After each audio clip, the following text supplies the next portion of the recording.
turning a page difficult or impossible. The content is copyrighted by the respective publishers. For more information, please visit us on the web at nfradioreading.org. Your Niagara Frontier Radio Reading Service now presents a reading of articles and features from the Buffalo News for today, Friday the 13th of February. Your readers today are J.J. Patek and Don Williams. Leading off with the weather, we have forecast today with a fair bit of sunshine showing in the forecast, but I don't see any out there yet. Not yet. Breezy in the afternoon, the high of 29 and a low of 26. That's a pretty narrow range, isn't it? Rather cloudy tomorrow with a high of 34 and a low of 22. The next few days, the temperature just gets barely down to freezing. Cloudy on Sunday with a high of 39 and a low of 32. Monday, overcast with a high of 41 and a low of 32. They show the same icon for both days. I don't know the difference between cloudy and overcast, but there we are. Tuesday, I guess cloudy is heavier. I don't know. I think overcast is the nimbus or the whatever there. There you go. Well, Tuesday, sun and clouds. There's actually some sun showing up in the forecast with a high of 38 and a low of 28. Wednesday and Thursday, rain with a high right around 40 and a low and right around 30. So we're going to lose some of that snowpack. We've been losing a bit the last few days as the sun's been out and it's not been snowing hard.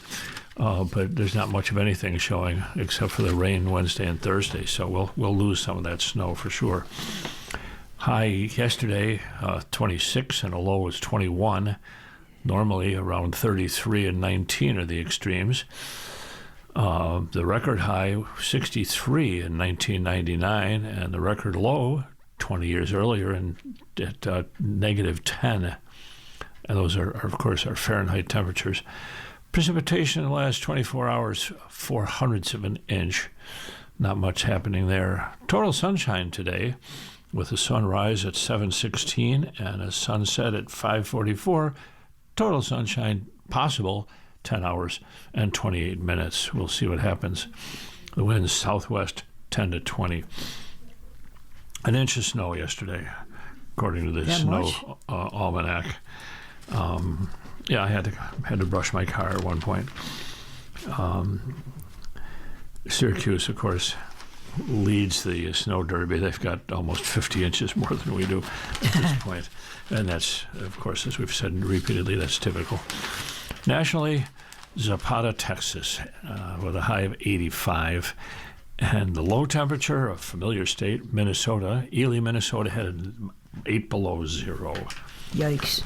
So there's your weather. Just about the time you think it's bad here, you look and see what other people have. Indeed. Well, what's on the front page? What's on the front page? Ryan and Restaino ask the state for help on Tin Cup Day. This is from Robert Gavin, the Albany bureau chief. The mayors of Western New York's 2 largest cities are asking the state to make the fiscal lives of their communities a lot easier. Buffalo Mayor Sean Ryan asked his former colleagues in the state legislature on Wednesday to help the city address its fiscal woes by passing a law to permit the city's financial control board to borrow up to $500 million on the city's behalf over the next 4 years. Wow, that's a bundle of change. And as Buffalo faces a budget deficit estimated to be around $24 million, Ryan asked the lawmakers to enact laws to allow the city to impose various tax increases. We're in a really deep hole this year, so we're asking for help from the state to get out of this budget year. Ryan, a former state senator, testified at the joint legislative hearing at Governor Kathy Hochul's proposed $260 billion budget. Ryan testified at a table besides Niagara Falls Mayor Robert Restaino and the mayors of Rochester, Syracuse, Albany, and Yonkers on what is known as Tin Cup Day, when mayors across the state, including New York City Mayor Zoran Mamdani, asked the state for help for their cities. Restaino asked the panel to think big as Canadian competition ramps up efforts to to reel in tourists across the border. He's pushing for $200 million in state aid to help the city build its Centennial Park project that would provide a multi-purpose facility focusing on amateur and youth sports, which he said is one of the fastest growing segments in the hospitality and tourism industry. There's been a strong demand, but not enough supply, especially in the Northeast, Restaino said, citing a study finding that the events center would generate $50 million in total economic impact within the first 5 years of operation. He said he's already actively exploring partnerships with the Ontario Hockey League, which he said is interested in coming to Niagara Falls, as well as Live Nations and others. The state, he noted, has invested billions of dollars in major projects such as the Bills' new Highmark Stadium in Orchard Park, as well as projects in Syracuse and Albany. We've been talking about a transformative project for Niagara Falls for decades, he said, adding that a feasibility study showed the event center could work, and the timing is right. Ryan said Buffalo has the lowest per capita personnel spending of any upstate city, and that most, if not all, city departments are severely underfunded. He said the city lacks the ability to plow its streets as well as surrounding communities, and that community centers have closed because the city could not afford to pay utility bills, and the city's water infrastructure is aging and in dire need of repair. Yes, it is. The city is saddled with the consequences of about a generation of fiscal mismanagement, Ryan testified in a not-so-veiled criticism of former longtime mayor Byron Brown. For years, the city has relied on one-shot venues and unrealistic budgets. Now the bills have finally come due, and I'm seeking your partnership in helping develop a toolbox to shield my constituents from the fallout from as much as possible. So in short, I'm asking you to help us help ourselves and to help the people in the city of Buffalo.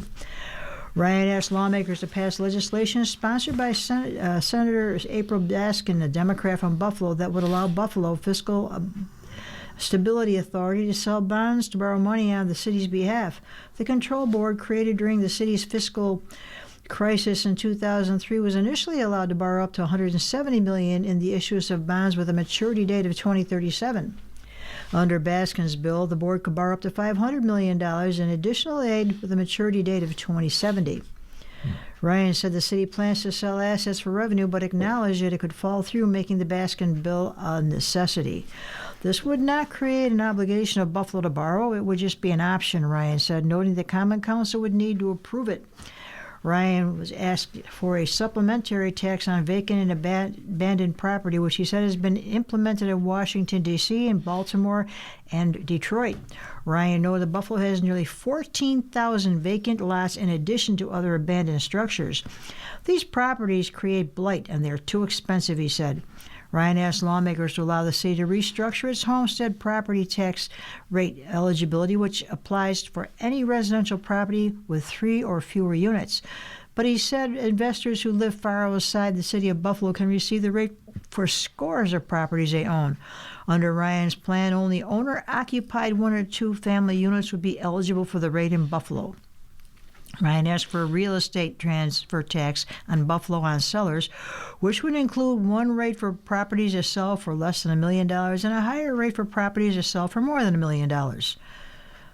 Last year's state budget included a Buffalo financial aid plan that included the proposed sale of city parking ramps to a Buffalo Parking Authority. While Ryan voted for the budget, he was not in favor of the parking ramp plan, which had been pushed by former Mayor Christopher Scanlon. Hochul supported the plan following a push from Assembly Majority Leader Crystal Stokes, a Democrat from Buffalo. On Wednesday, Ryan asked the legislative panel to tweak the parking lot plan to add mayoral oversight to the transfer of any city-operated ramps or lots and make the parking authority's board members ex officio.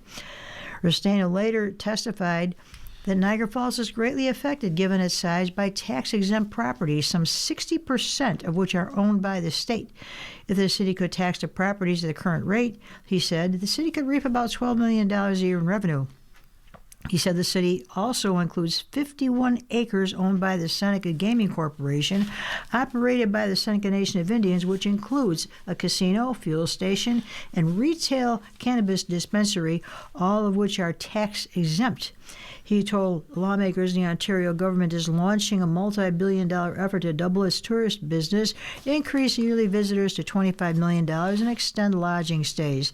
As the Ontario provincial government has been thinking big, I think it's time for the state of New York to also think big.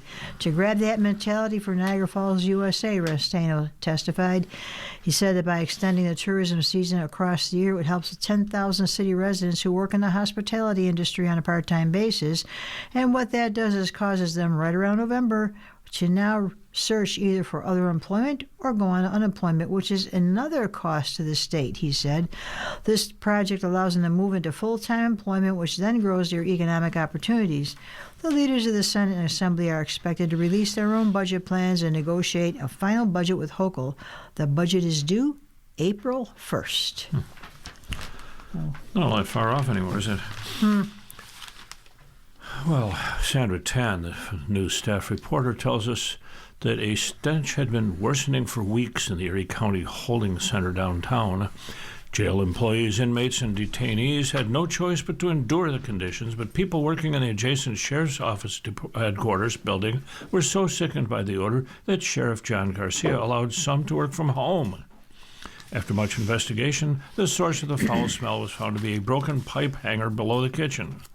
Apparently, food debris, grease, and dirty water had been leaking out of the pipes below the kitchen and filling up the crawl spaces of the jail, possibly for months, resulting in a pool of thousands of gallons of semi-solid and liquid waste.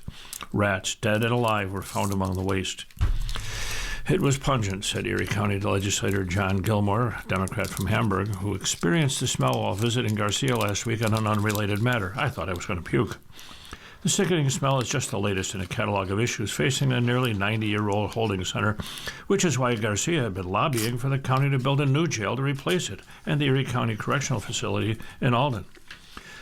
Legislators decided during last year's budget deliberations that the cost of such a project made it a non-starter, but were open to alternative solutions. Garcia recently sent a letter to the legislature chastising the lawmakers for doing nothing since then to address a problem that is not going away. The removal of this project without any further discussion about how to move forward sent an unfortunate message that this body neither cares about my staff nor our incarcerated population, Garcia said in his letter. Do we really want to live in this world where they are forced to endure these conditions? The Buffalo News asked both Garcia and County Executive Mark Poloncarz to share their perspectives about the oncoming problem of maintaining aging jail facilities and any next steps to address them in a comprehensive way. Both officials deferred comment to their spokesman. Gilmore, chairman of the Public Safety Committee, said the legislature is waiting for a new plan from the sheriff's office and county administration and would work with them. We're committed to trying to find a better solution for everybody, he said. Sheriff's Office spokesman Chris Horvatich described ongoing efforts to figure out the source of the foul smell. Contractors originally identified the pools of waste as standing sewage, which Garcia's letter described as having a consistency too liquid to effectively scoop and muck out, and too semi-solid to effectively extract with portable extraction equipment. They had to figure out a way to get eyes down there, and there were some challenges with that, Horvatich said. Then there was a problem with getting the appropriate equipment here. Contractors were eventually able to trace the source of the leak to the jail kitchen.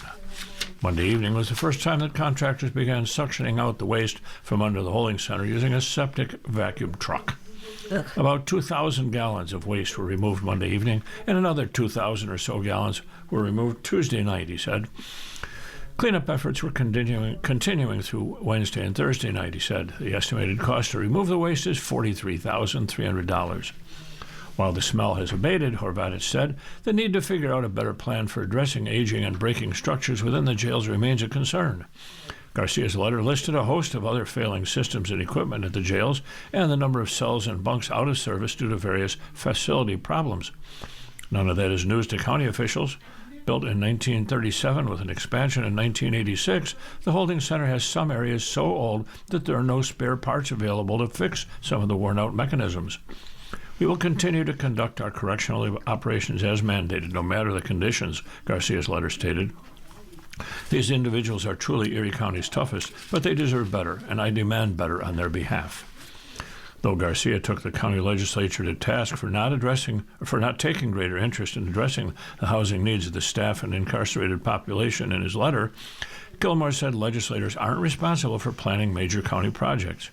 The best path forward would be for Garcia, Poloncarz, and the county administration to work together to develop an alternative plan to address pressing needs at both jails in a way that improves conditions and respects costs to taxpayers, he said. I understand his frustration, and I certainly don't want to see his people or the inmates living in that kind of squalor, Gilmore said of the sheriff. I'm committed to moving forward, to collaborating and working on a project, but that's not really my role in this, to come up with an alternative to designing a building, to find a location. That's not really what a legislator does.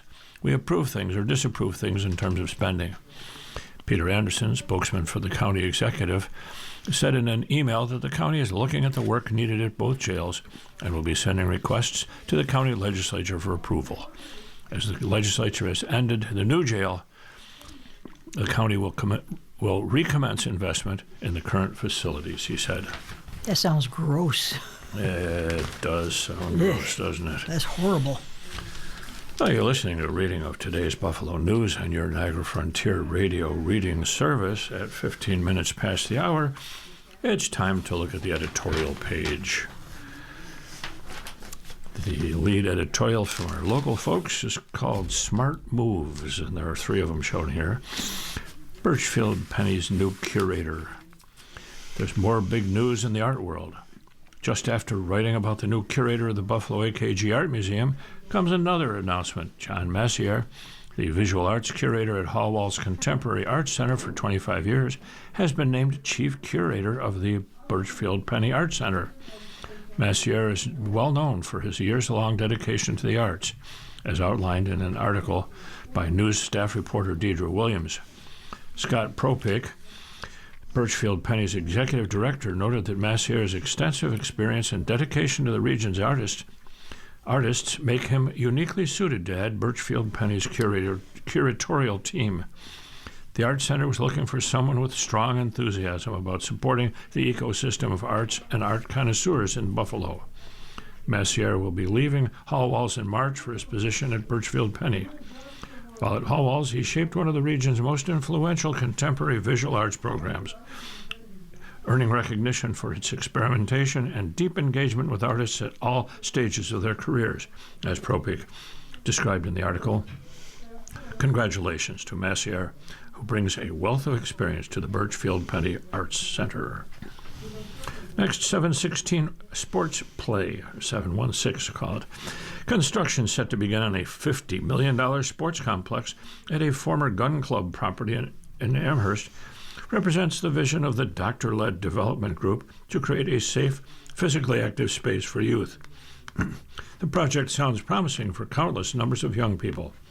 As Jonathan Epstein reported, the development group completed their purchase of 21 acres of vacant, grassy land along Maple Road.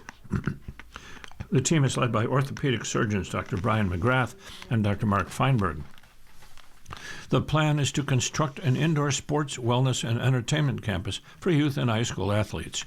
They're also using their expertise and connections to design a safe environment that also integrates science to prevent injuries. As Feinberg said, we are intentionally designing this complex with performance science and injury prevention fully integrated. Our goal is to make this the safest place to practice and play sports in America. Once completed, the 331,000 square foot complex at 330 Maple, which will include 2 indoor inflatable domes of 137,000 square feet each and a central commercial building, will be known as 716 Sports. The biggest positive impact will surely be on the young people who will participate in their favorite sports under safe conditions. And loads of love. It's been more than 4 years, but dreams are starting to come through for Brandy J. Barrett and Jack E.C. Benitez.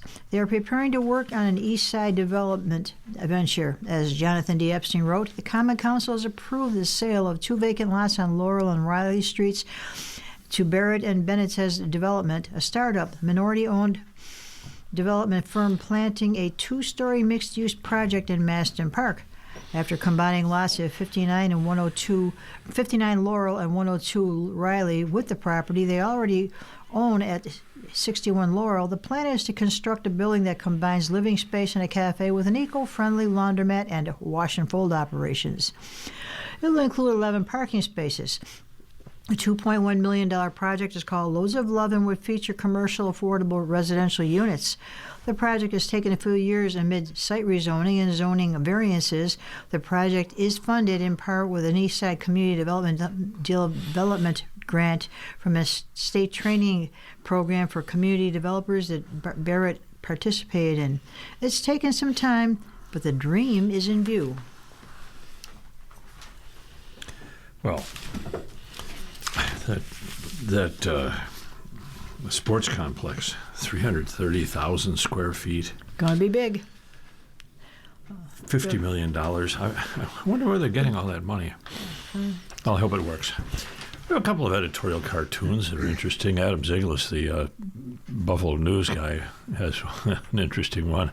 They have a busted up wagon that says Super Bowl or bust on it, and it looks like an athlete, or was an athlete, with crutches and his leg in a bandage, and his arm in a bandage, and his sling, and wearing a Buffalo Bills T-shirt. And then there's another wagon that says Sabres are a wagon, and a bunch of Sabres fans on there wearing Sabres gear. The busted up wagon with the football player says Super Bowl or bust, and the guy in the front of the Sabres wagon says, "What are you waiting for?" That's kind of cruel. Yeah. Meanwhile, on the other side of the paper, we have Gary Varvel, a familiar name from the Creators Syndicate, showing a bull. The symbol of the bull market, stock market going up, with a blonde hairdo, symbolic of the president, grinning up a storm, and a ring in his nose that says $50,000 Dow. As we may have noticed, the Dow Jones average crawled above 50,000 at a close the other day. Yeah. Gave up about 500 points last night to close under 50,000, but we'll see what goes. And of course, the implication here is that the president is taking credit for all of that. Yeah. Well, from Ronald Brownstein, Trump's base getting tired of him at a bad time for Republicans. Cracks are opening the foundation of President Trump's coalition, working-class white voters, that could be crucial in November's midterms. For Democrats, improving their performance among those voters is key to expanding their map of opportunities in both the House and the Senate. Since emerging as the GOP's leader in 2016, Trump's hold on working-class white voters, often defined as white adults without a four-year college degree, has been almost impregnable. These voters have leaned right since the social upheavals of the late 1960s, but even against that backdrop, Trump has impressively widened the Republican Party's advantage, winning about two-thirds of non-college white voters with all three of his presidential races, according to the exit polls. That was as strong a showing with these voters of any candidate in either party since Ronald Reagan's 49-state landslide victory in 1984.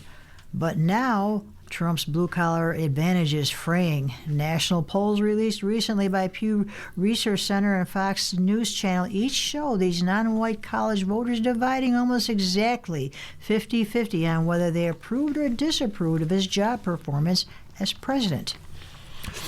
That put an exclamation point on a procession of polls in January that also found Trump's approval rating among working-class white adults dipping well below his commanding 2024 vote totals, usually somewhere between the low to mid-50s.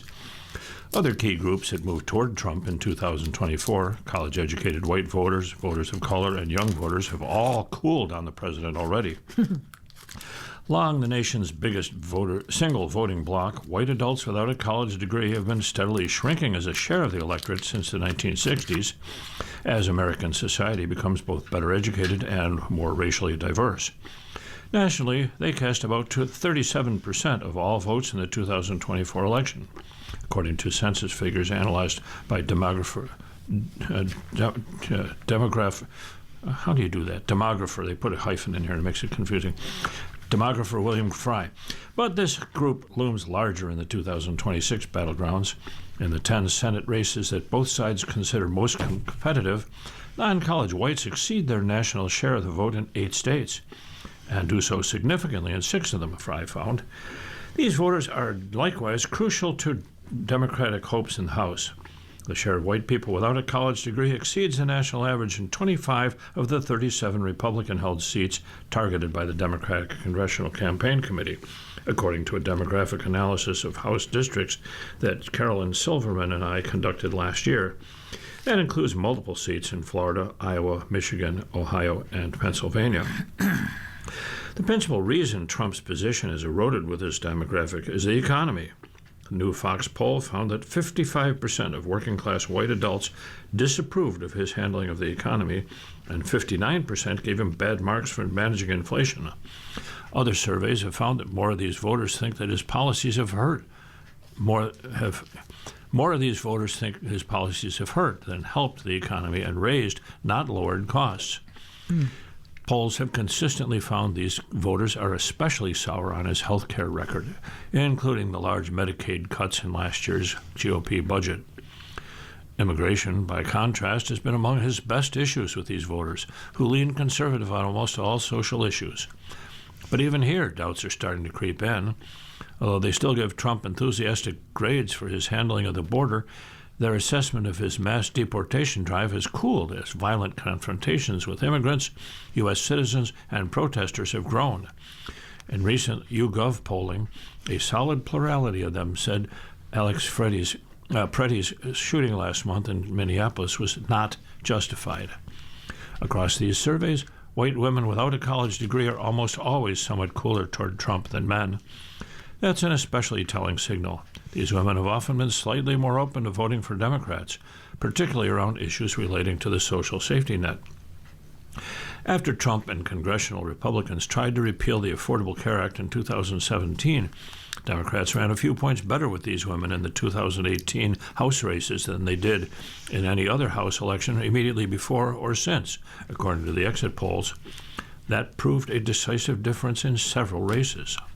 The rub for Democrats is that working-class white voters remain deeply skeptical of the Democratic Party. For instance, the latest Wall Street Journal survey found that white people without a 4-year degree still trusted Republicans over Democrats to handle the economy by 2-1 and to deal with immigration by an even larger margin.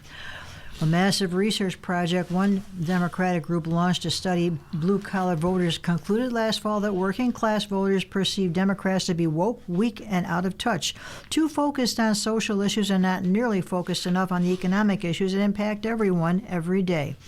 Those negative perceptions may limit Democrats' ability to win over these voters. Nevertheless, the biggest factor in any midterm is the popularity of the incumbent president.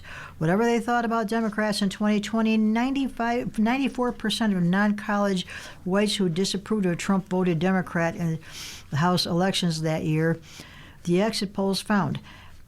Democrats' problem then was that Trump's disapproval rating among blue-collar whites stood at just 34%. But today, it's between 41% in early January and 51% more recently. That history suggests that if Trump's disapproval rating among them is higher than in 2026 than it was in his first term, the Democratic vote in congressional elections will increase too. There is, of course, time for Trump to recover before November. But barring some dramatic change of course by the president, the polling is clear.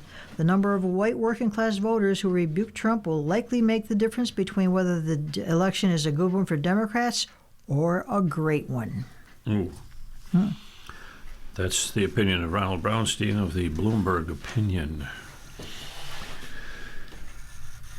You're listening to a reading of today's Buffalo News and your Niagara Frontier Radio reading service. At 28 minutes past the hour, it's time to look at the local folks' view of things. My view, from Stephen Schultz, says, my wife and I travel quite a bit now that our kids are grown. We are retired and we are still healthy enough to be active.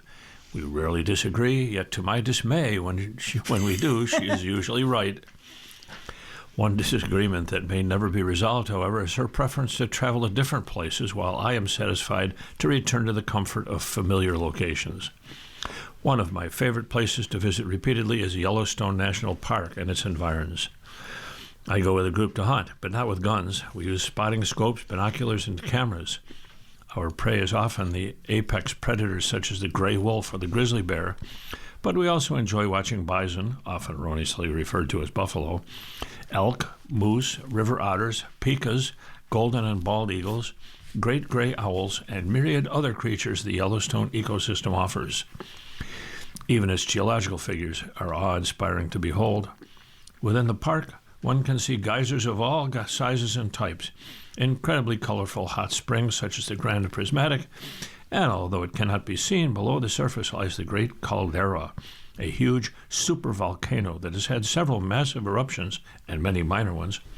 Hopefully it won't erupt again anytime soon. Over the years, flora and fauna have changed significantly with a wonderful regrowth of aspens and willows and the return of much of the wildlife. The theory behind this is called the trophic cascade. Wolf watching is our main early morning activity. Based on our walkie-talkie communication with the Yellowstone Wolf Project, we head out to a recommended location before dawn and set up our scanning scopes. With luck, we may see a litter of pups romping in a meadow, or a pack on a hunt, or feeding on a recent kill. To hear a wolf howl in the early morning mist can be jaw-dropping. After a few hours, with our appetites whetted, we head back for breakfast of huckleberry pancakes or freshly baked pumpkin bread. In the afternoon, we often do something interesting, such as fishing for cutthroat trout in the Clark's Fork. The Clark's Fork is the branch of the Yellowstone River where Ernest Hemingway did much of his fly fishing. We will often hike to an abandoned wolf den or mountain lion den to see where these great predators made their homes. We have traveled to Yellowstone in the summer and winter. Comparing the two is like comparing apples and oranges. Each trip is incredible in its own way, and I can't recommend one over the other. We stay in cabins just outside the park in Silver Gate, Montana. This location is close to the Lamar Valley, often referred to as the Kalahari of the West because of its plethora of wildlife, and it's quite the distance from the major tourist areas of the park. Some days we head in the other direction, up the Beartooth Highway, to watch mountain goats, fox, or the industrious pikas. Usually, at least once a trip, we visit a National Geographic photographer-videographer who makes his home in Silver Gate. He often has something interesting to teach. Anyone interested in viewing Yellowstone in exquisite detail should stream Epic Yellowstone.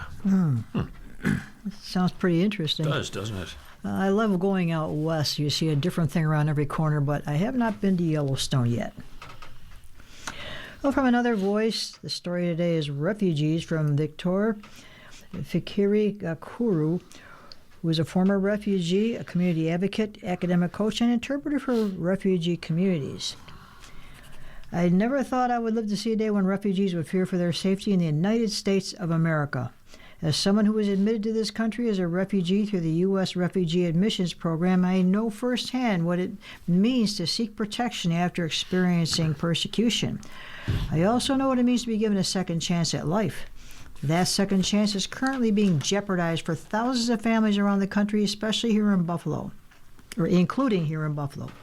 Recently, Bahati Kanyamanza, Global Partnerships Director for the International Refugee Assistance Project, reminded the country that every refugee who is accepted to the United States under the Refugee Administration Program is here because they require protection, and that protection is the protection of the U.S. government committed to provide.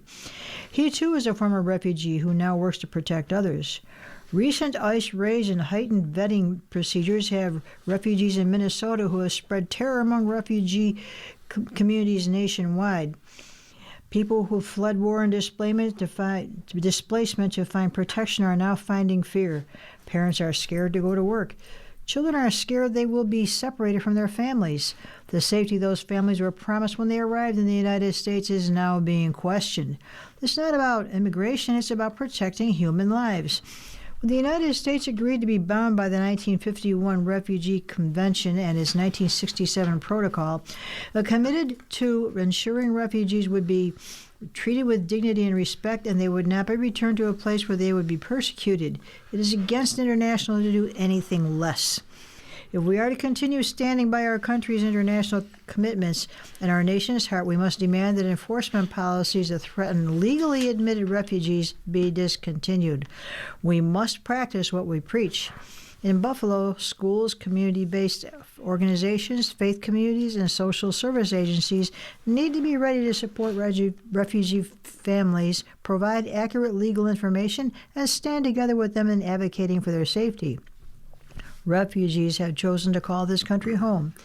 It's time for us to stand with them. And that is from Victoire Vikiri Gakuru, who is also a former refugee, among other things. Well, every refugee who is accepted to the United States under the Refugee Administration Program is here because of the required protection, and that protection is the protection the U.S. government committed to provide. Mm-hmm. I think President Trump's attitude is he wasn't part of the group that approved that. Oh, well. Oh, well.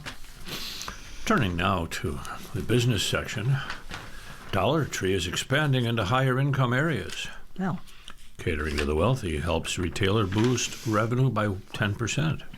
This comes from Bloomberg News, Lily Meyer, Max Rivera, and Denise Liu. Dollar Tree's 9,000th store opened last year within a few miles of a Louis Vuitton, a steakhouse selling $525 Wagyu beef, and Audi, Porsche, and Ferrari dealerships, where the average car costs more than what a typical Dollar Tree shopper makes in a year. Inside, while most everybody is looking for a deal, it's not necessarily because they need one. On opening night, 3 Range Rovers were sitting in the parking lot. I always call Dollar Tree the add-on, said Stephanie Williams while browsing the store, because it's where she goes to find frivolous add-ons to her shopping list. She was eyeing gift bags for candy she'd bought her coworkers. The new store is in a part of Plano, Texas, a Dallas suburb that a few years ago would have been too fancy for the discount retailer, according to Dollar Tree Chief Executive Officer Michael Creedon. That's changed, he said. Everything's kind of drifted up.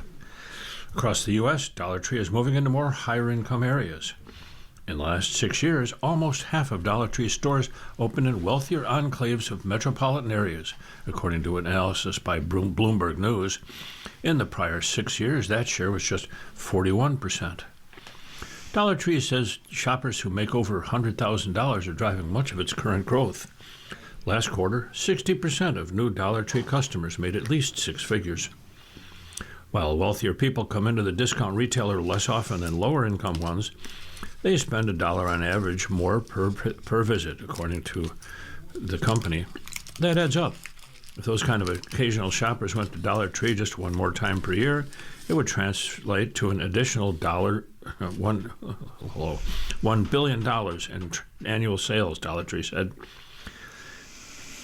The company is expected to report annual revenue rose more than 10% in 2025, its fastest annual growth in nearly a decade, and its stock is up 67% from a year ago.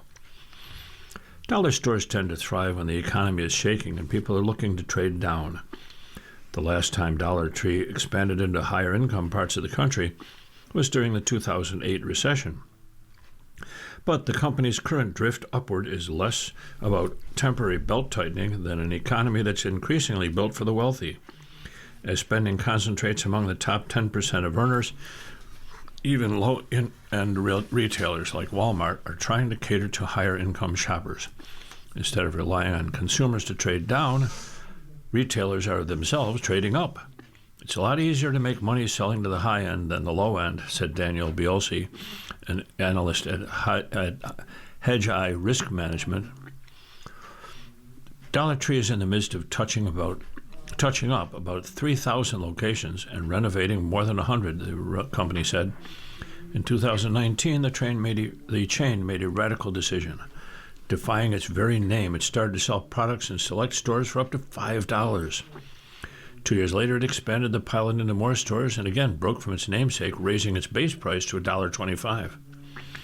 By 2025, it sold items for up to $7 and has a variety of price points in all of its locations. That same year, it sold off Family Dollar, which was underperforming. By offering more expensive products, Dollar Tree was able to move into more expensive areas. Last year, more than a quarter of Dollar Tree stores opened in zip codes where the median household income was at least $100,000. But Dollar Tree hasn't abandoned the low-income shopper. The company is also moving into lower-income metropolitan areas, and last quarter, it reported spending growth across all income sub-cohorts, including households earning below $20,000. Well, Yeah. They have a lot of useful stuff. yeah. Well, the Southwest seating policy frustrates flyers, and this is from Jordan Parker of the Dallas Morning News. It's safe to say the Southwest Airlines transition to assigned seating is off to a turbulent start. Customers have taken to social media platforms for days to complain about things like lack of overhead bin space and not being allowed to switch seats even when there are plenty open. Southwest Love Field Airport's dominant carrier began assigned seating on January 27th, ending its popular open seating plan. CEO Bob Jordan previously said the surveys conducted by Southwest showed customers and potential customers were overwhelmingly wanted the option to pick their seat, similar to the other major U.S. airlines like Fort Worth-based American. The monumental switch was first announced in 2024. Around the same time, Southwest management came under pressure following an activist takeover by Elliott Investment Management. But now concerns have grown, and even some of the airline's most loyal customers are frustrated after the carrier rolled out a new boarding process to pair with the policy change. There are reports that A-list preferred customers who are supposed to board in either group, 1 or 2, are boarding in later groups, also leading to bin space troubles. Some of Southwest's A-listers openly raged on platforms such as X, with many complaints focused on those passengers being forced to place carry-on bags in compartments way to the back of the plane, a different experience from the prior boarding regime. A frequent criticism is that non-preferred passengers were boarding ahead and taking up available overhead space.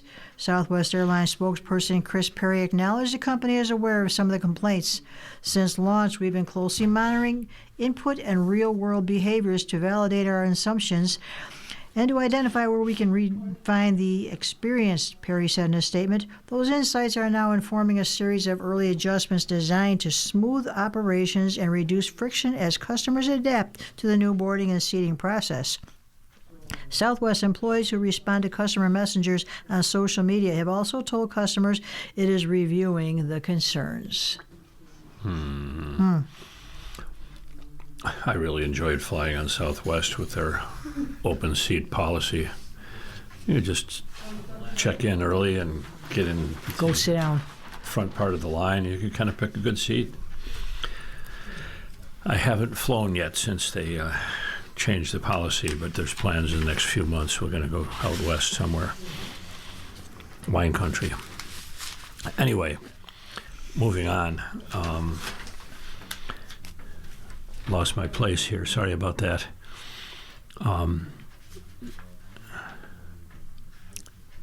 Yes, sorry. Death listings. As part of our newspaper reading, we now present the day's death listings. If you need further information on any of these names, call us at 716-821-5555. Again, that's 716-821-5555. Brayer Mark B., 73-year-old from Eggertsville. Hannon Julie Marie Ivanovich, a 61-year-old from West Seneca. Lovallo Lori A., 61-year-old from Grand Island. Minton Donald A., 85-year-old. He's Western New York native, formerly of Hamburg and East Aurora. He was most recently from Randolph. Niemeyer James P., an 84-year-old, born in Buffalo, and lived in Western New York his whole life. Raydons Claire E., 92-year-old, from Akron. And Taylor Jacqueline W. Nee Wilson, 83-year-old from Tonawanda. No obituaries in today's newspaper. All those famous people must be hanging on. I guess there must be. Well, we'll move on to the horoscopes, a little entertainment for your entertainment. Let's see what Friday the 13th is going to do for everybody.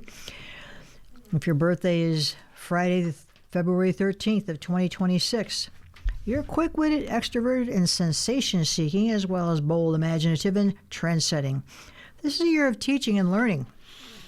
The stars show the kind of day you'll have. 5 dynamic, 4 positive, 3 average, 2 so-so, and 1 difficult. And almost everybody is 4 stars, except for Leo, it's 3.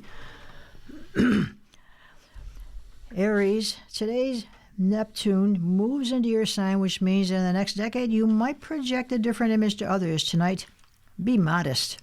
Taurus, do something different today to shake things up a bit because you feel restless and eager for adventure. People notice and admire you. Tonight, explore. Gemini, this is a good day to wrap things up. Your efforts to talk to bosses, parents, and authority figures will bring the results you want. Tonight, check your finances. Cancer, today Neptune moves to the top of your chart to stay for the next decade. That means you might begin to question what you're doing in your life. Tonight, be agreeable. Oh, they got 3 stars too.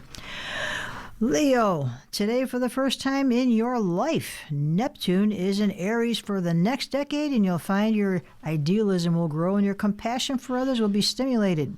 Tonight, get better organized.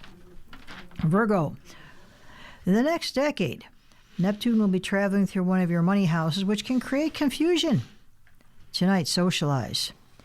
Libra, Neptune will be opposite your sign for the next decade, creating confusion in your closest relationships. Tonight, relax at home. Scorpio, today Neptune moves into Aries, which is something no one alive today has ever experienced, and it could create confusion and health issues as well as your job. Tonight, a meaningful conversation. And then Sagittarius, artists will flourish in the next day because of Neptune, and it will increase your ability to visualize and imagine to a much greater degree. Tonight, check your money and assets. Capricorn, today Neptune is moving into Aries, which you've never experienced before in your life. Okay. This could encourage confusion on the home front in the next decade. Tonight, you're persuasive. And Aquarius, same thing, Neptune's moving, which means your communication with others in the next decade will be affected. Tonight, enjoy your privacy. And finally, Pisces, be careful with your financial dealings in the next several years because, again, Neptune is entering their house of money, which could create confusion. Tonight, talk with a friend. So that's Friday the 13th on your horoscopes. That's a day in history.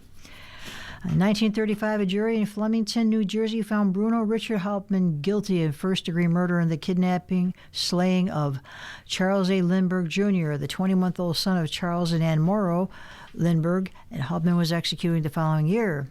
In 1945, Allied forces in World War II began a 3-day bombing raid on Dresden, Germany, killing as many as 25,000 people and triggering a firestorm that swept through the city center. In 1965, during the Vietnam War, President Lyndon B. Johnson authorized Operation Rolling Thunder, an extended bombing campaign against the North Vietnamese. In 1996, the rock musical Rent by Jonathan Larson premiered off-Broadway less than 3 weeks after Larson's death. In 2016, Justice Antonin Scalia, the influential conservative member of the U.S. Supreme Court, was found dead at a private residence in Big Bend area of West Texas. He was 79. And in 2021, Donald Trump was acquitted by the Senate at his second impeachment trial, the first to involve a former president, in which he was accused of inciting the attack on the U.S. Capitol on January 6th. 7 Republicans joined all the 50 Democrats in voting to convict, less than the two-thirds threshold required. Mm-hmm. Well, turning back to the finance pages, get ready to read that first article, that article in the first quarter hour that we left out. The business is getting okay. A new rule bars green card holders from SBA funding. A new rule by President Trump's administration will bar green card holders from applying for U.S. Small Business Administration loans and limit SBA loan eligibility to citizen-owned businesses, an SBA notice showed. The SBA is the U.S. government agency that provides loans and help to millions of small businesses across America. Legal permanent U.S. residents or green card holders are authorized to live and work permanently in the U.S. The Trump administration's policies toward immigrants have been condemned by human rights groups who say the government's actions like visa and green card revocations, attempted deportations, and deployment of federal agents have made the environment fearful for minorities. Trump has cited domestic security concerns and fraud prevention aims to justify his policies that have faced legal challenges. Right. The SBA notice says that starting March 1st, businesses seeking loans backed by the SBA should be completely owned by U.S. citizens or U.S. nationals whose principal residence is in the United States. Democratic U.S. Representative Grace Meng said the SBA's decision amounted to denying hardworking legal immigrants the capital they need to start or grow a business and will lock them out of the American dream. The notice rescinds a previous guidance, removing the narrow exception that allowed a borrower to have up to 5% ownership held by foreign nationals or U.S. citizens, U.S. nationals, or legal permanent residents whose principal residence was outside the United States, its territories, or possessions. Further, and beginning with the effective date of this notice, legal permanent residents will not be eligible to own any percentage interest in an applicant borrower. The notice added, the new rule does not prohibit non-citizens something. It just kind of, the article ends in the middle of nowhere here. Business briefly, though.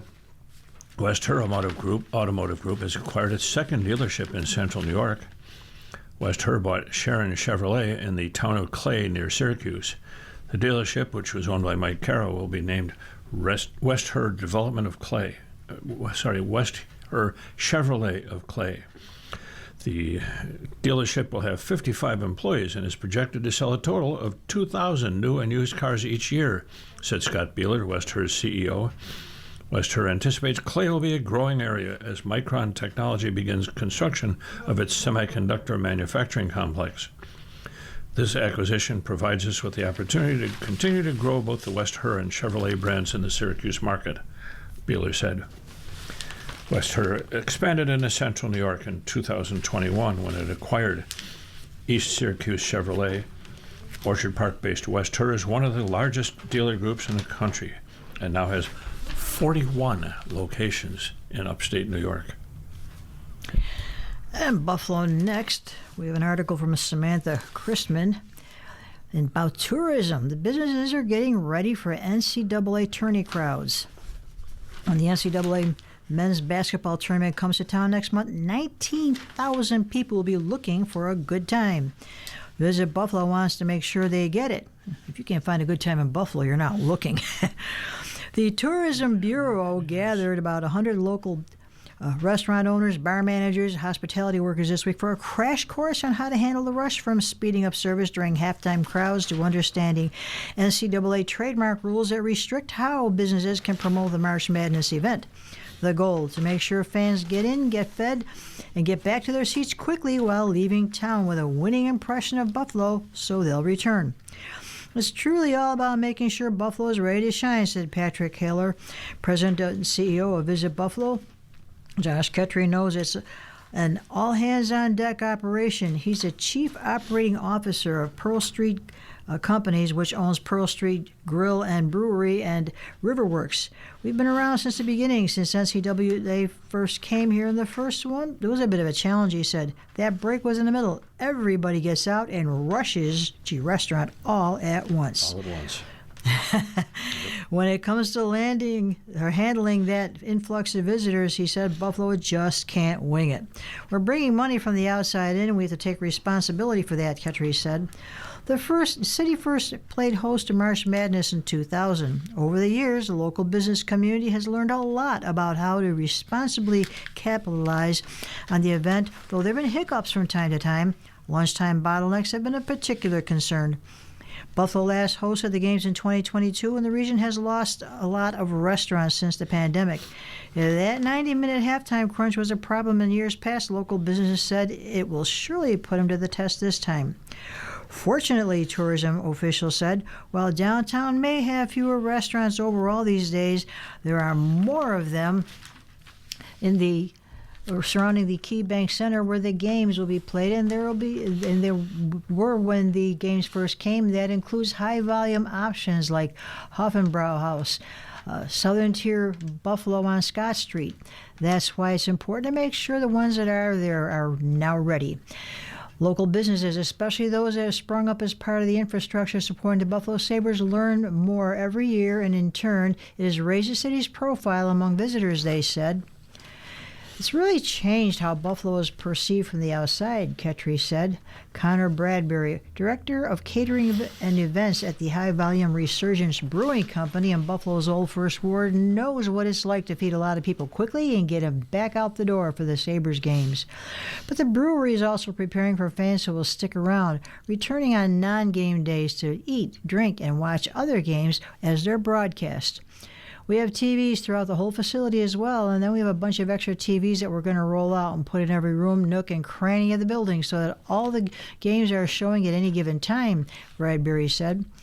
The games will be held March 19th and 21st, so fans will be looking for things to do during the days in between. With millions of dollars in private and public investment completed in the past decade, fans who haven't been to the games in Buffalo for a while or ever will find a drastically different city than the one that greeted visitors in years past. We also have to be mindful who these people are coming in.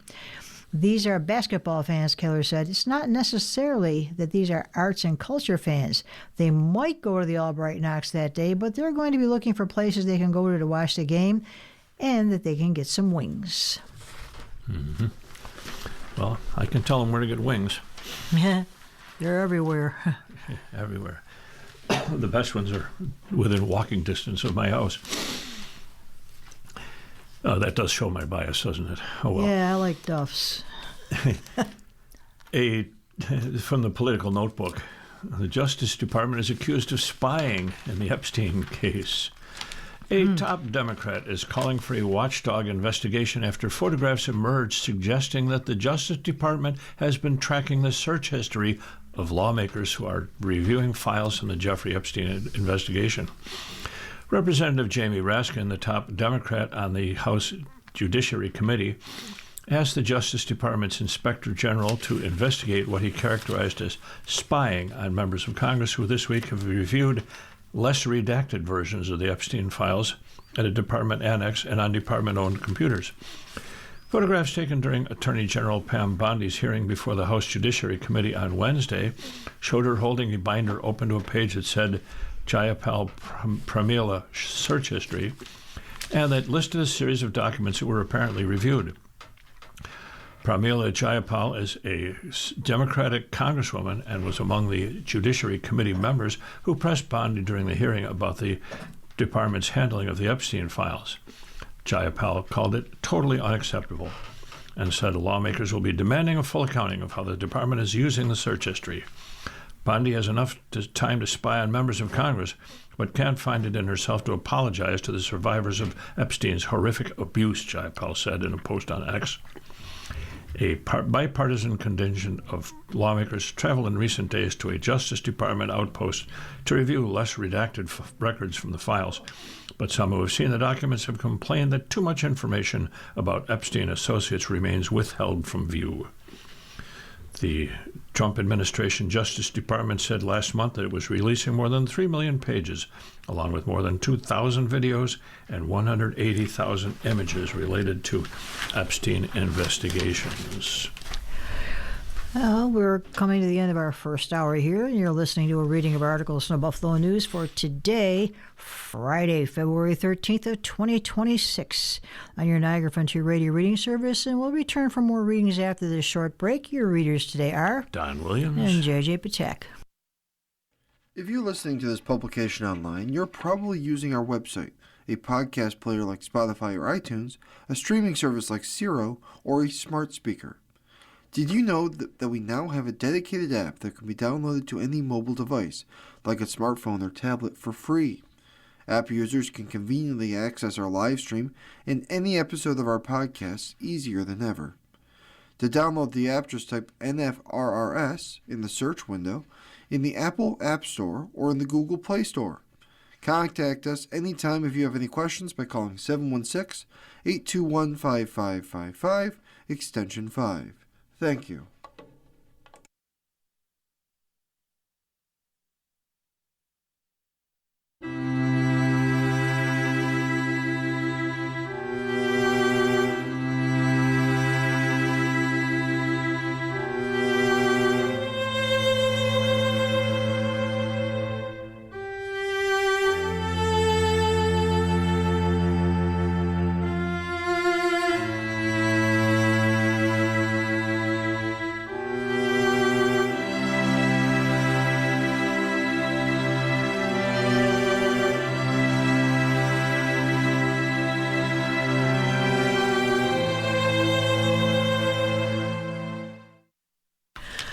And we're back. We'll continue now with our reading of the articles from today's Buffalo News. Your readers are Don Williams and J.J. Patek, and we're moving on to City and Region. Collided to reduce beds in a rehab unit at whoops, am I doing the right thing? Oh, where is Buffalo? Oh, the Attorney General orders Buffalo schools to revise suspension policy. I'm sorry. This is from Ben Sujimoto. An investigation by the State Attorney General's office into Buffalo Public Schools disciplinary practices has found that Black and Latino students felt the brunt of a broken system that preserved, if not widened, inequities. Black students were in some cases 6 times more likely to be suspended than white students, while Latino students were suspended 4 times as often as white students, the Attorney General's office found between 20 and 2025. The findings were equally troubling for students with disabilities who were often sent home early without formal suspension, and English language learners who often lack language services to fully communicate their discipline. The 5-year investigation came to a close Thursday with Attorney General Letitia James issuing findings and announcing a settlement that requires Buffalo schools to hire an independent monitor for 4 years to ensure the 58-page agreement is enforced. Buffalo must also hire a district ombudsperson to a point of contact for students, families, and staff to help ensure discipline policies are applied fairly and consistently. Each of the district's 60 schools will also have to name a student behavior coordinator to work with the ombudsperson to enforce the settlement and civil rights laws. Every child deserves to feel safe and supported in school, and every family deserves to be heard and treated fairly, James said. For too long, too many Buffalo students were denied that right. The settlement, also called the Assurance of Discontinuation, or AOD, was welcomed by an anti-suspension coalition that has advocated for changes to disciplinary practices since Jawan Daniels, a high school student at Lafayette, was suspended in 2010 for wandering the halls. Shortly after leaving the building, Daniels was shot and killed at a bus stop. The Solutions Not Suspensions Coalition has been calling for the district to adopt more restorative practices to keep students in school and disrupt what they call the school-to-prison pipeline. The group's advocacy has reached Albany, and while it did not produce passage of the intended bill, it has now helped spark an overhaul of Buffalo's approach to discipline. Jessica Bauer Walker and Samuel Radford III have been at the fore of the local anti-suspension movement, but it has included a contingent of community organizations, including the Western New York Law Center, the New York Civil Liberties Union, the University at Buffalo School of Law, CONECT, that's C-O-N-E-C-T, the New York Educational Equity Task Force, and the district parent groups and the Erie County Restorative Justice Coalition, among others. We are grateful for the resolution that's been reached through the work of the Attorney General's office, as parents and students in Buffalo Public Schools have been hurt and harmed by a system of excessive and disproportionate practices related to school suspension, Bauer Walker wrote on behalf of the coalition. We are hopeful about the opportunity to collaborate with the district as we shift to more equitable restorative approach. Syracuse City Schools in 2013 agreed to a similar settlement with the Attorney General's office. And over 4 years, with an independent monitor, the school district decreased its suspensions to 5% of students. According to its data dashboard, Buffalo has suspended about 9% to 13% of its students each year since 2014 to 2015, not including 2 years affected by COVID-19. While Buffalo has made some strides in revamping its code of conduct, celebrated small improvements in its suspension rates has shown its data dashboard and took action earlier this school year to reduce discipline for its youngest students. Advocates have long been skeptical about the accuracy of the district metrics. The Attorney General's report noted several instances where due process protections were violated and urged the district to provide more accurate calculations of its discipline rates. The district will immediately stop its practice of sending students home early in lieu of a formal suspension, the report said. So, Jonathan Epstein reports that neighbors of Clocks Grove are fighting a boutique hotel plan.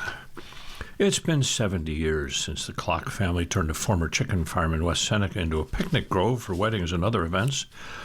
Since then, Clocks Grove has grown, adding indoor and outdoor event space, 3 ponds, chapels, and a courtyard. But its owner, a hospitality veteran who runs an extended stay hotel in Clarence and bought Clocks in 2022, now wants to add a boutique hotel, Harborough Villas at the Grove, with 40 short-term units in 7 one-story buildings. And while it would primarily serve wedding and event guests, it would also be open to other transient visitors to West Seneca. Neighbors don't like the idea one bit. They've turned out in droves at municipal meetings and public hearings to voice their objections. The owner, Diana Harfouche, wants the property rezoned from residential to a category that allows a hotel or motel without a restaurant. The request was recommended by the Town Planning Board in October, but the project, which was unveiled last year, has been in limbo for months, as the Town Board has heard testimony at 2 public hearings since the fall, one in late November and one earlier this week. Harfouche has made several changes to the plan design in response to some of the concerns, including reconfiguring the buildings, pulling them back further from the street and an adjacent property, and adding more landscaping. She also dropped plans for fire pits and withdrew a request for a permit to serve alcohol. And now she's only seeking to rezone 13 acres instead of the full 18-acre site. But neighbors aren't satisfied. More than 427 people have signed petitions opposing the application, citing increased noise, traffic, environmental damage, concerns about emergency access, and the impact on property values. And 10 property owners along streets on 3 sides of the property signed a separate petition to the town board that would trigger a requirement in town law that a 3/4 majority must approve a rezoning. Part of the problem stems from the town's outdated zoning code, which hasn't been updated since the 60s. The neighborhood around Clocks, including Clocks itself, is zoned as 1- and 2-family residential. So the banquet center operates as a pre-existing and non-conforming business, but it can't expand significantly and can't add hotel rooms without a zoning change. Our biggest issue with the proposal is the threat to the community character, said James Raymond, a resident of Cedar Ridge Drive. There's not one property anywhere near her business that has that zoning classification. This is a classic case of spot zoning. Critics worry that it could set a precedent for property owners in other neighborhoods. West Seneca's zoning is horrible, said Daniel Warren, a resident who advocates for a better zoning code. It's way outdated, it no longer suits us, and that leads to these types of issues. Opponents like Raymond said the infrastructure in the area is inadequate, especially the water supply. They say that there have been multiple problems with water pressure, capacity, and overflow in the area near Buffalo Creek. Electrical capacity is another concern, and they argue that the environmental review of the project was rushed and failed to adequately address the project's impact on wetlands and drainage. Our town is horrible on the environmentals and always has been, Warren said. If this does move forward, I would hope they would do a positive declaration and do a full environmental review of the neighborhood with this development. It's not going to stop it, but maybe if they do go through that process and address the neighbors' concerns, that might change sentiments.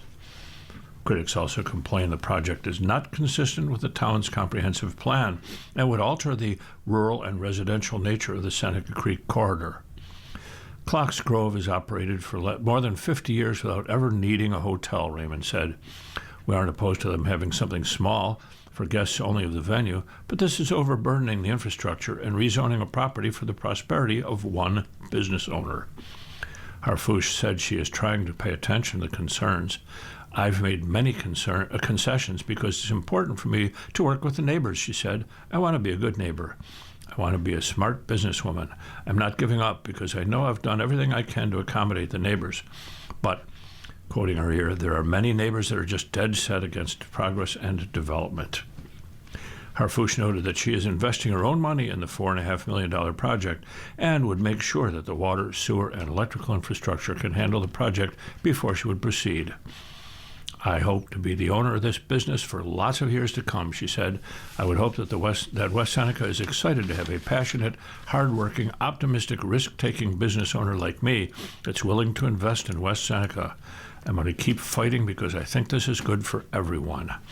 I think this is an absolute common sense, smart business move that will help us be competitive, grow into the future, elevate the future, she said.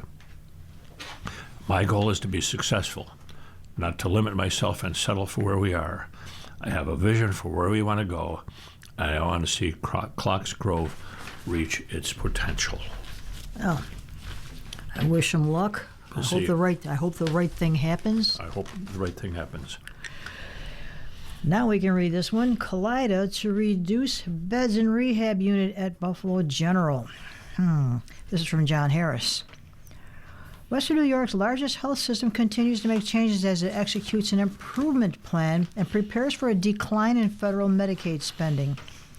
In a letter to community members and elected officials, Kaleida Health said it is planning to reduce Buffalo General Medical Center's medical rehabilitation unit from 34 to 16 beds, pending approval from the state health department. The letter, signed by Buffalo General Gates Vascular Institute Chief Operating Officer Tushar Somani, said the bed reduction is being made to better align with the unit's average and forecast census. In addition to the updated model of the MRU at BGMCs, patients will continue to have access to MRU services across the community, including those within the ECMC and Catholic health systems, Somani wrote. The planned elimination of 18 beds in a medical rehabilitation unit would result in a layoff of 22 positions, though the affected workers would be placed into other vacant jobs. In accordance with the collective bargaining agreement, said Corey Gambini, president of Communications Workers of America, Local 1168, which represents workers in the unit. In a statement, Kaleida also said it would work with the affected employees to connect them with other jobs in the health system. Kaleida said the 18 beds slated to be eliminated from the medical rehabilitation unit later this year will be repurposed to much-needed inpatient capacity. Hospital medical rehabilitation units serve patients who are considered medically complex and need intensive rehabilitation, as well as quick access to acute medical services. According to Kaleida's website, the medical rehabilitation unit provides around-the-clock rehabilitation nursing, and patients participate in intensive rehabilitation therapy up to 3 hours each day, 6 days a week. Medical rehabilitation units operate under the direction of a psychiatrist, a physician specializing in rehabilitation care. The medical rehabilitation unit at Buffalo General often sees patients recovering from strokes, traumatic brain injuries, spinal cord injuries, brain and spinal cord tumors, neurological disorders, and cardiac cases. Dr. Aaron Jerzewski, Chief of Service for Rehabilitation Medicine at Kaleida, explained in a 2023 video posted by the health system. A few months earlier, Buffalo General, on June 30th of 2023, unveiled its newly renovated medical rehabilitation unit, the largest of its kind in Western New York. Before the remodel, Kaleida had expanded the medical rehabilitation unit at Buffalo General to 34 beds after DeGraff Memorial Hospital in North Tonawanda had closed its medical rehabilitation unit in October of 2017 due to years of decreasing census, according to state documents.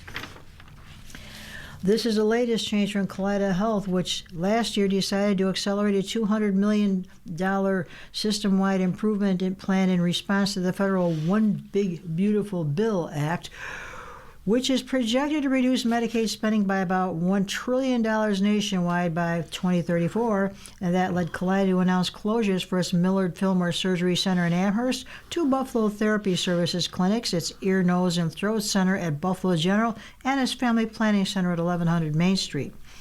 With the planned bed reduction at the Medical Rehabilitation Unit, there are questions about whether the other regional medical rehabilitation units at Erie County Medical Center and Kenmore Mercy Hospital can absorb the displaced patients at Buffalo General.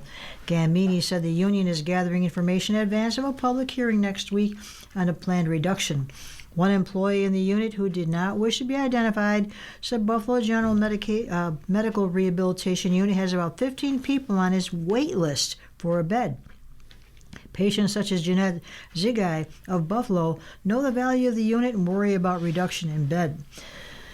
On October 29th, Zigai, a healthy 63-year-old, had a hemorrhagic stroke, and her husband took her to Buffalo General's emergency room. Zigai was admitted to the intensive care unit and 5 days later to the 5th floor medical rehabilitation unit. As a patient of Jezewski, Zigai said she underwent intensive therapy consisting of occupational, speech, and physical therapy for 3 to 4 hours a day during the 5 weekdays and then an hour on Saturday. She was a patient in the unit from November 5th to December 23rd, progressing from needing a Hoyer lift to assisted walking.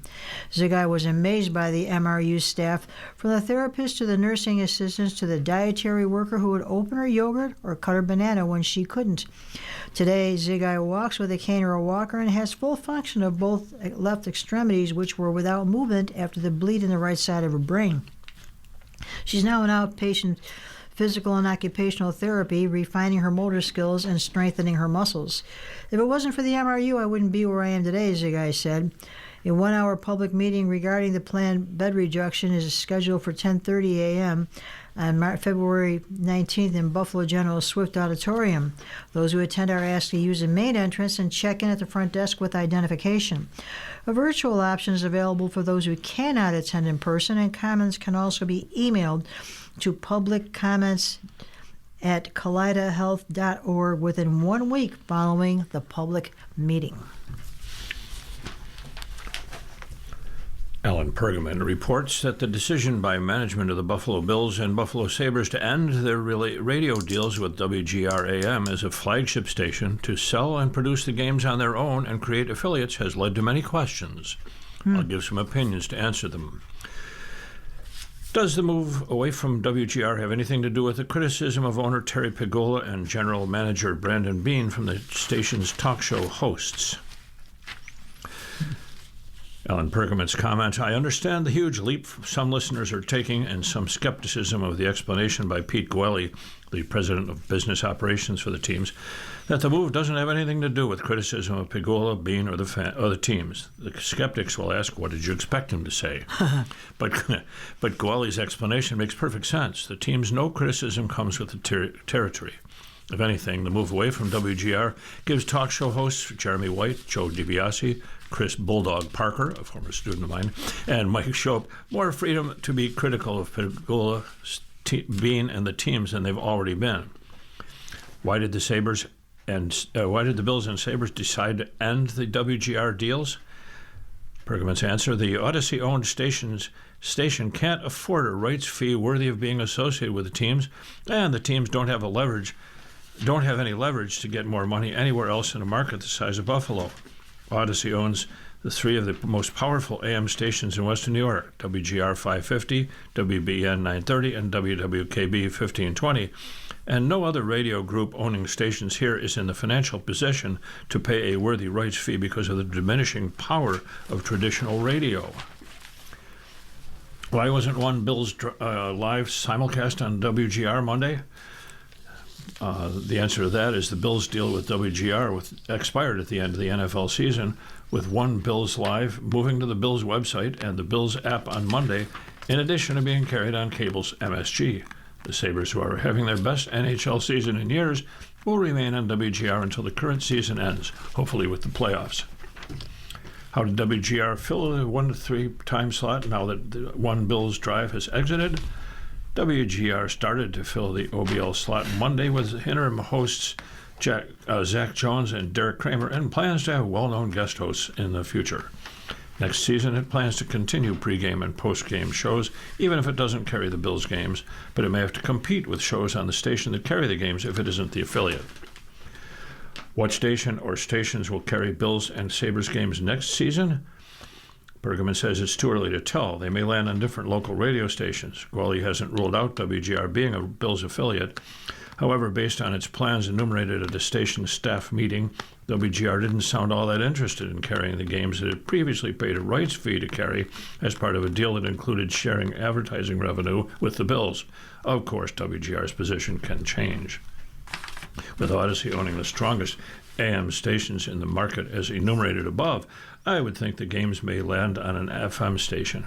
97 Rock, which is owned by Cumulus Media and at one time carried Bills games, and local FM stations owned by Town Square Media, could make a splash by partnering with the teams and making the most of the relationships if they feel they fit with their current overall station formats. However, Cumulus has its own financial struggles. There's been some speculation that Pegula could do what former Sabres owner John Regas did and buy a station, remember WNSA, and start a sports format to compete with with WGR. But I'm hearing that the Bills and Sabres aren't interested in doing that. What the teams get by leaving WGR, besides the potential of making more money by creating their own affiliate network of stations? Bergman's answer: they will control all the advertising during the games. They will also have the ability to control their message without negativity via One Bills Live, which is simulcast on cable's MSG with Steve Tasker, Chris Brown, and Maddie Glab. The daily simulcast of Sabres Live with hosts Martin Baran and Brian Duff likely will switch to the Sabres website next season. It is a new world, but if streaming history is a guide, fans will adapt and be able to find the Bills and Sabres programs even if they are not on local radio. It is easy to download the Bills app on a cell phone to get OBL. I listened that way Monday when the switch was made. As a bonus for the Bills, fans will be more aware of the content on the app. And where will advisors go? The Bills and eventually the Sabres undoubtedly will compete with WGR for the same advertisers. The Bills seemingly will have the significant advantage of being able to offer sponsors extras associated with the new Highmark Stadium opening the next season. A lot about that remains to be seen. And at 20 minutes past the hour, we remind you that you're listening to Rating of today's Buffalo News on your Niagara Frontier Radio reading service. We're now going to turn to sports as if we hadn't already been doing sports. Yeah. So here we go. Oh, no, sorry. Yeah, that's my job. That's your job to do. Okay, fine. That's okay. We'll forgive you. I know you want to really read this story, but I'll do it. Oh, that's your story. Who is Plan B? This is from Jay Skursky. Now, money works. Bills want Trubisky back as Allen's backup. The Buffalo Bills re-signed their Plan C at quarterback this week. The question now becomes, will the team have a new Plan B behind starter Josh Allen for the 2026 season? Shane Buechele, who spent last season on the practice squad, signed a one-year contract Wednesday to provide some depth, but last year's backup, Mitchell Trubisky, is headed toward unrestricted free agency next month. Trubisky, 31, was a former second overall draft pick of the Bears in 2017. That situation did not work out, but he's found a home in Buffalo as Allen's backup, spending 3 of the past 5 seasons in that role. After 1 year with the Bills in 2021, Trubisky signed a 2-year contract with the Steelers, but returned to Buffalo when that deal expired. He has been Allen's backup for the past 2 seasons. Well, over that time, he has not had to take any meaningful snaps. Allen is one of the toughest, most durable quarterbacks in the NFL, but Trubisky did light up the New York Jets in Week 18, going 22 of 29 for 259 yards and 4 touchdowns in a 35-8 victory. While his contributions on the field have been minimal, Trubisky is a trusted sounding board for Allen, both during the practice week and on the sideline during games. After every offensive drive, Allen takes a seat on the bench directly next to Trubisky, and the two break down the previous possession. Like always, as a free agent, he'll want to see what his market is. Does anybody want him to try and start or not? Bills general manager Brandon Mead said, guys want to play, and I think Mitch really likes it here. And we would definitely be open to bringing him back if we can make it work, and he doesn't have some great opportunity. Trubisky is coming off a 2-year contract that paid him $5.25 million. His cap hit last season was $3.25 million. And a reunion will require a cap hit in that neighborhood again because the Bills are currently over the projected 2026 salary cap, meaning even if he does his annual cap gymnastics, Bean isn't going to have a lot of money to spend. Those will be conversations I have with Bean, Trubisky said last month as the Bills cleaned out their lockers following the divisional round playoff loss to the Denver Broncos. Figuring out if I can get back here or if there's another situation out there for me, we'll see, but I definitely love it here and I'm grateful for my time. It's been awesome. Trubisky did not have a great preseason last summer, but it's fair to wonder whether the performance against the Jets might influence the Bills into thinking in regards to bringing him back. Trubisky was awesome in that game. Yes, he was. Even if the Jets appeared to be mailing it in. I mean, we were right there, right? We had a chance, Trubisky said. I think there's just some things we have to learn from. A couple more pieces here and there, but we're close. Just continue to get better. These guys will get older. The younger guys will continue to develop. And I'm sure we'll bring some other guys here to help out. It's closer than we think. Trubisky's come to love being in Buffalo. His presence in the locker room is important to the fabric of the team, and trust in Allen and the trust Allen has in him can't be overstated. I think he achieved a lot, but there's also a lot to learn from to continue to build on moving forward, Trubisky said, and I'm just proud of them. There's a special group, great relationships. Will last the rest of my life for sure. Just want everybody to continue keeping their chins up, hold them high, and just continue to work hard because it's going to make us into better people and better teammates and players moving forward. Immediately after the season ended, Trubisky was pained to see how much of the weight of the loss of the Broncos hung on Allen's shoulders. The Bills' star quarterback takes every loss hard, but it was as down as he's perhaps ever been after being eliminated by Denver. He carries the weight of this organization and this city on his shoulders, and he does it with ease a lot of times, Trubisky said. We've just got to continue to find ways to help him so we can get to our ultimate goal. He's a special human being, a special player, and when you're shouldering the blame like that, when you really don't have to at all, it just speaks to the person he is and the type of leader he is. I look up to that guy a lot. Yeah. Meanwhile, in Milan, Buffalo Sabres forward Tage Thompson scored a power play goal in the second period yesterday to lead the United States men's hockey team to a 5-1 victory over Latvia in its 2026 Milan Olympics opener. The Americans jumped out to a 1-0 lead in the first on a goal by Brady Tkachuk. The U.S. had 2 goals wiped out by video review, but Brock Nelson gave the Americans a 2-1 lead early in the second quarter.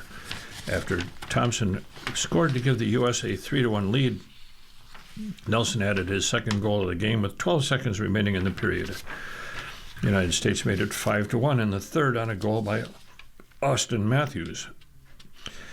Latvia got a goal by Renars Krastenbergs with an assist from former Sabres defenseman Zemgus Girgensons.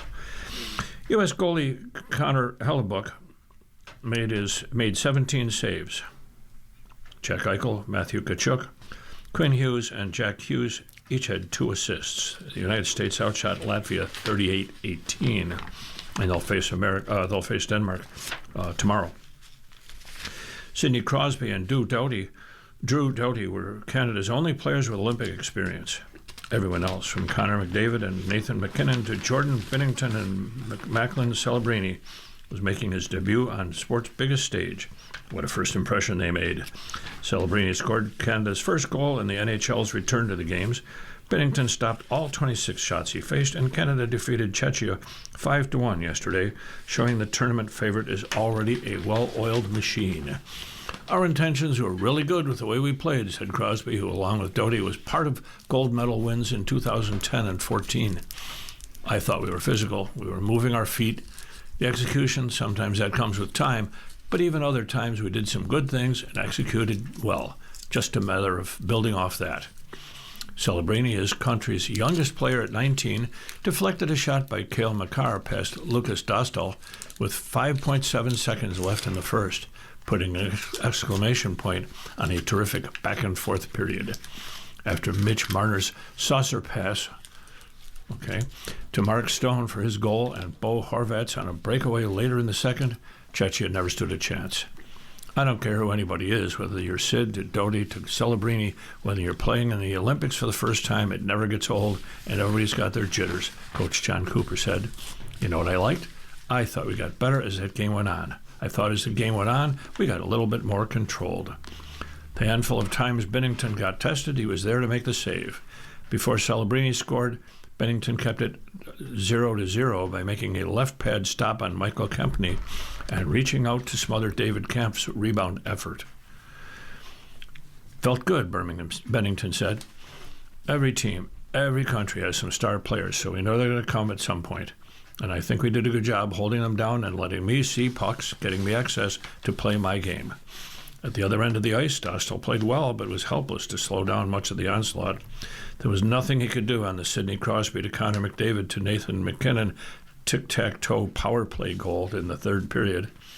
Two of the best players ever to play, passing it to me is cool, McKinnon said. I didn't do much for that one, just blessed to be on the backside. Anyone would have put that in. The same trio combined for almost the same goal in opening game of the Four Nations face-off a year ago. Canada won that Olympic appetizer by beating the U.S. in overtime. McDavid had 3 assists, including one on Nick Suzuki's goal that made it 5-0. So the U.S. and Canada both won yesterday in Olympic hockey. Yeah, I saw this one story, and it's not here in the paper. The U.S. women trounced the Canadians 5-0. They did. And I guess the Canadians are very unhappy. I'm trying not to laugh. Must be. Terribly sorry. Yeah. Well, it's not here. I can't read it. But Ken Daly returns. Oh, I would have loved to have read that story. Returns to lead the herd. This is from Mike Harrington.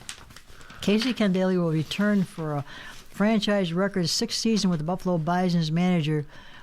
As Buffalo Bison's manager in 2026, the parent Toronto Blue Jays announced Thursday. Candaele is 65, is Buffalo's modern era victory leader, and is 327 to 326 in his previous 5 seasons. He became the Herd's manager in 2021, directing the club to a 79-47 record, a Northeast Division championship in its split season played between Trenton, New Jersey and Buffalo, while the Blue Jays spent part of their campaign at Salem Field. He was named International League Co-Manager of the Year for a season that did not include postseason play. The 2025 campaign was a difficult one on the field for the Bisons as they finished 61-85 and posted their most losses since they became a Blue Jays affiliate in 2013. It was their worst season since the 56-87 disaster of 2009, the first year of the New York Mets affiliation. But the season will also be remembered as a major success story for the AAA club's ability to provide help for the parent Blue Jays' run to the World Series. Utility man Addison Barger and pitcher Eric Lauer, both of them whom had impact on Toronto's fortunes through the postseason, were opening day starters in Buffalo, and the Herd served as rehab central for Toronto regulars Shane Bieber, Dalton Varsho, Max Scherzer, and George Springer throughout the season. The biggest impact came late in the season when Candaele gave the word to pitcher Trey Yesavage at the clubhouse in Rochester to join the parent club, and the rookie became a postseason sensation for the Blue Jays. Candaele played for the Bisons from 1995 to 97, was a member of the Herd's 1997 team that won the final American Association Championship, and for the first for the franchise since 1961. Former Detroit and Atlanta outfielder Matt Young joins Candaele's staff this season as a hitting coach. He has served in a variety of roles in the Toronto organization since 2019. Returners to Buffalo coaching staff include pitching coach Drew Hayes, bench coach Cesar Martin, Position coach Chris Schaefer, assistant hitting coach Trevor Cho, and assistant pitching coach Henry Leake. The Bisons open the International League's 150-game schedule on March 27th against Scranton Wilkes-Barre at 1:05 p.m. at Salem Field. It'll be the earliest opening day in franchise history. You better pray we don't have snow. The schedule runs until September 20th. Ken Daly's return to Buffalo is part of a pattern of consistency among managers in the International League. The Rochester Red Wings announced on January 29th that Matthew LaCroix will return for his sixth season, while the Lehigh Valley Iron Pigs are bringing back franchise victory leader Anthony Contreras for his fifth season. Chad Tracy returns for year 5 with the Worcester Red Sox. The Red Pigs? The Iron Pigs? It's a takeoff on the fact that Lehigh Valley is the middle of steel industry and iron making. Yeah, pig iron. But right. Still, that's kind of an odd name. It is. They've been using it for years. Well, Clevis Murray has another piece on St. Mary's. Inside the St. Mary's High School gymnasium, the rhythm of a bouncing basketball is akin to a heartbeat.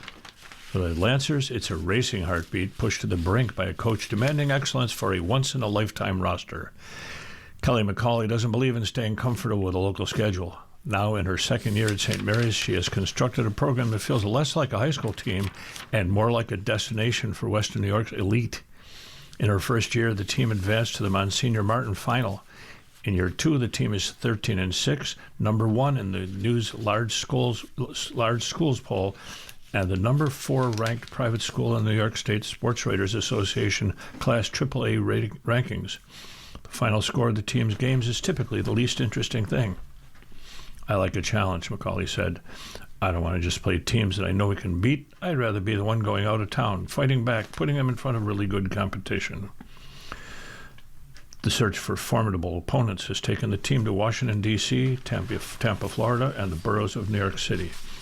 They've played in front of nearly 70 Division I coaches as the search for the best intentionally pushes this team and prevents the development of bad habits that may form locally during blowout victories.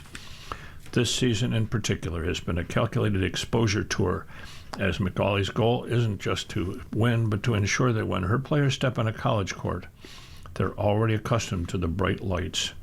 Traveling to play the best is what McCauley learned from Cardinal O'Hara coach Nick O'Neill.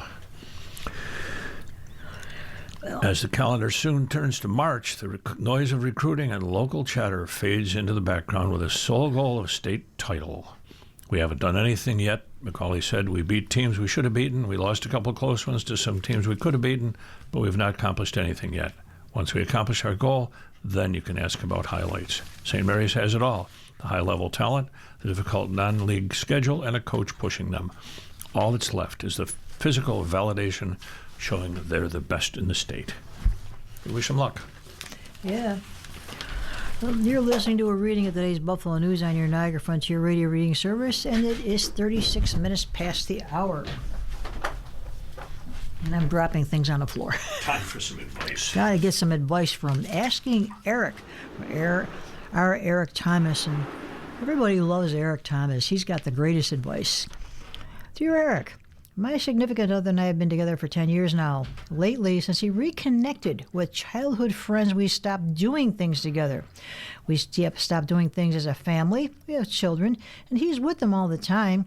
I expressed how I felt and gave suggestions on how we can balance and improve, but he only gets defensive. I feel like I should walk away at this point. He's 48, and I'm 37. How should I deal with this? And signed, No Family Time. And he answers, Dear Time, short of walking away, counseling is an option. Sounds like you tried proactive solutions like trying to calendar time together. The way we spend our time is a reflection of what we value. If he's getting defensive when you point out how his values are coming across to you, a counselor may be able to break through and clear the air. You shouldn't have to beg for his attention, though. He has responsibilities to the family, and your marriage won't flourish without quality time. He needs to rethink his choices. And dear Eric, my mother is 88 and recently entered a nursing home. She's not been diagnosed with any specific mental deterioration, but she has become very forgetful. The problem is that she's a voracious gossip. She always has had a proclivity towards spreading gossip, but she seems to be getting worse, and I'm finding it almost impossible to listen to her. I try to steer our conversations toward positive things, but she seems to have about a 2-sentence tolerance before she launches into something scathing. It doesn't seem to matter who the person is, my brothers, sisters-in-law, her grandchildren, my aunts and uncles, friends, neighbors. Everyone is fair game for her vicious tongue.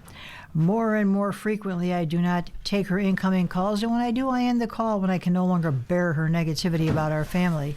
She's driving wedges between all of us and destroying the family. She's not open to even mild criticism and has no ability to self-evaluate. One of her granddaughters confronted her, and that granddaughter is now persona non grata, never to be forgiven. What do I do short of blocking her phone number and waiting for the funeral? And it's signed, Gossip Gets My Goat. Well, I know a couple people like that. Dear Gossip, if you have her consent to talk to her doctors or care team, you might ask if the worsening gossip could be attributed to her memory issues and if there are ways to address it. But even if there are ways of staunching the tide of negativity, it seems this proclivity is a core part of who she is. When a loved one's habits or personality quirks bump up against our values, we have to set internal boundaries and preserve that relationship. It sounds like you're doing that already by getting off the phone and you can't take it anymore, but the next step might be saying something directly, even at the risk of inciting her anger. Mom, I don't like hearing this kind of negative talk, and it makes me uncomfortable. I want to listen to you, but I can't do it if we can't find something else to talk about. A statement like that is fair and clear, and importantly, resets the boundaries of the relationship on your side. It's up to her whether she's going to honor those bounds or not. Judging from her response to her granddaughter, she may not. But if that's a consequence she chooses, she brings it on herself. If you aren't upfront about what you need, her behavior is going to cause deep resentment. I know you're trying to avoid conflict, but think of it this way. You're already in conflict. By speaking your mind, you take a step on the path of resolving and said conflict.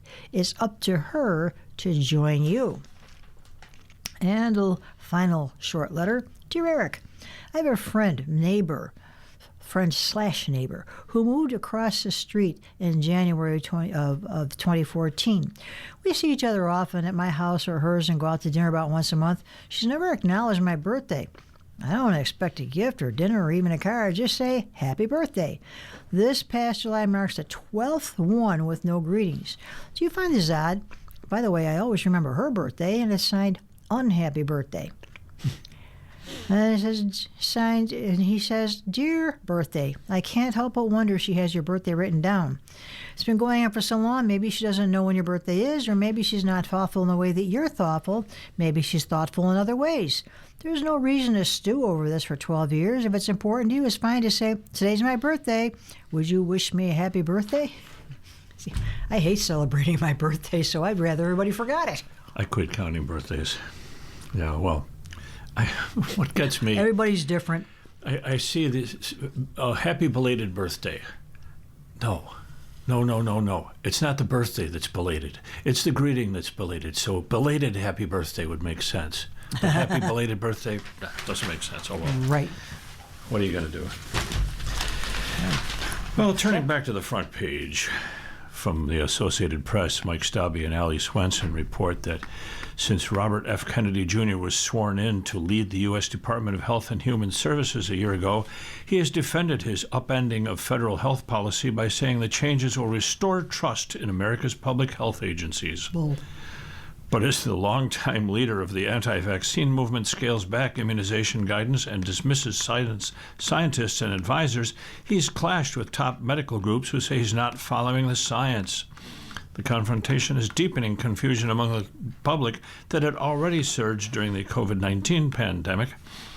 Surveys show trust in the agencies Kennedy leads is falling rather than rising as the country's health landscape undergoes dramatic change. Kennedy says he's aiming to boost transparency to empower Americans to make their own health choices. Doctors counter that the false and unverified information he's promoting is causing major, perhaps irreversible damage, and that if enough people forego vaccination, it will cause a surge of illness and death. There was a time when people trusted health agencies regardless of party, and the government reported the best of what science knows at this point, said Kathleen Hall Jamieson, director of the Annenberg Public Policy Center at the University of Pennsylvania. Now you cannot confidently go to federal websites and know that, she said. HHS spokesman Andrew Nixon argued that the trust had suffered during the Biden administration. Kennedy's mandate is to restore transparency, scientific rigor, and accountability, he said. Historically, federal scientific and public health agencies enjoyed strong ratings in public opinion polls. The U.S. Centers for Disease Control and Prevention for decades scored above many other government agencies in Gallup surveys that asked whether they were doing a good or excellent job.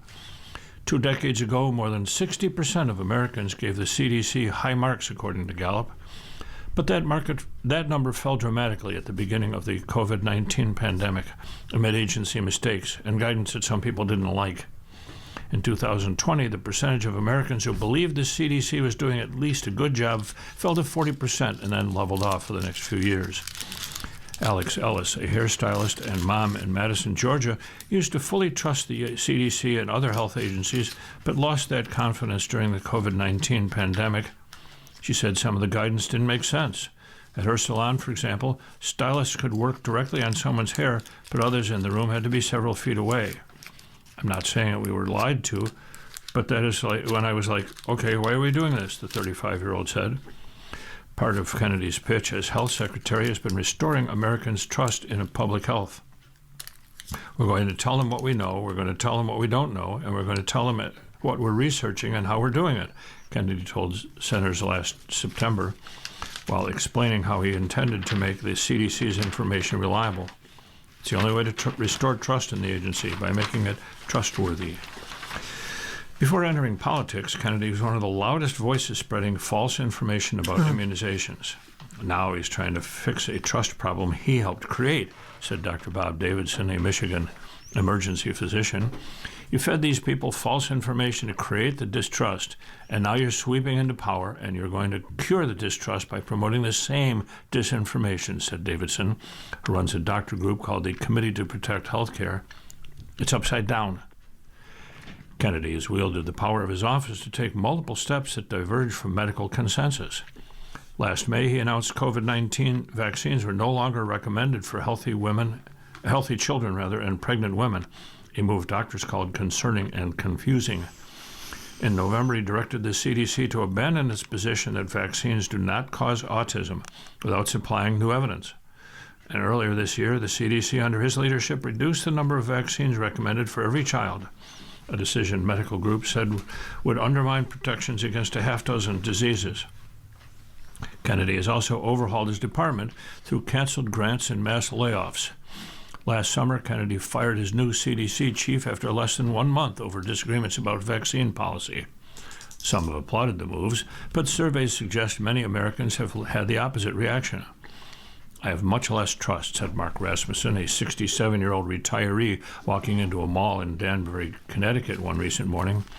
Shocked by Kennedy's dismantling of public health norms, professional medical groups have urged Americans not to follow new vaccine recommendations they say were adopted without public input or compelling evidence. The American Academy of Pediatrics, along with more than 200 public health and advocacy groups, urged Congress to investigate how and why Kennedy changed the vaccine schedule.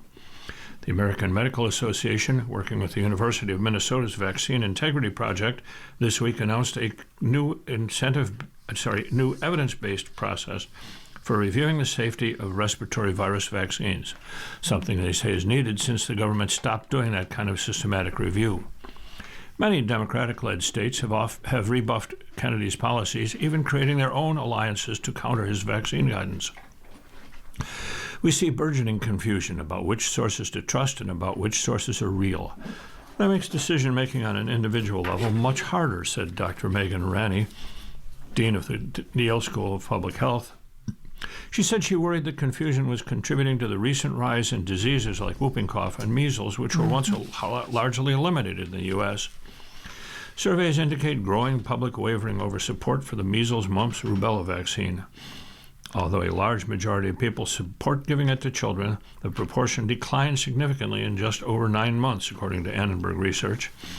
An August 2025 survey finds that 82% would be very or somewhat likely to recommend that an eligible child in their household get an MMR vaccine, compared with 90% in November 2024.